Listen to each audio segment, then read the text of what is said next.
We think, in fact, we're the only party in the legislature that is supporting the reduction of the PST. It was the major part of our platform, probably, most people would argue, probably the biggest element of our platform. And we committed to this. In fact, we came in earlier. We've worked hard to address this to make sure that Manitobans have a tax break. From our government's point of view, we're going to do everything we have at our disposal to ensure that there is a reduction in the PST by July 1st. But you can do that even if BITS is not passed.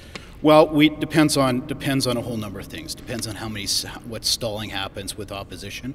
Our hope is that yes, it will be passed. Though Manitobans will be supported and will have less taxes. We know the opposition is, and if you look at this as an issue that Manitobans should view in terms of our government versus opposition parties, is one party, the Progressive Conservatives, are going to put a little more money in your pockets. The opposition, NDP and Liberals, want more taxes.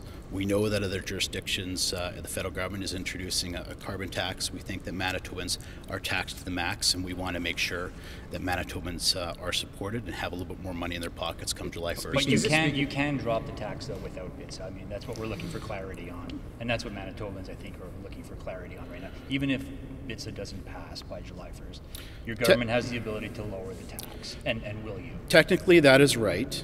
What our concerns is all the stalling techniques that have been happening and continue to happen in the House.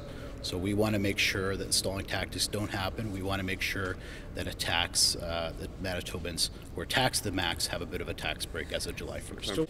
I think that there's a very easy and very clear way for us to test that proposition, and that is simply for the government to come out and commit to not calling an election until after July 1st, and then let's see if the PST drops on July 1st. I'm being a little facetious. Obviously, we know if the government doesn't call an election before then, the PST is going to drop on July 1st, whether BITSA passes or not. So again, I think the finance minister is being disingenuous. They're clearly, in the back room there, spinning away, trying to figure out a way to make their lack of a clear legislative agenda make sense here.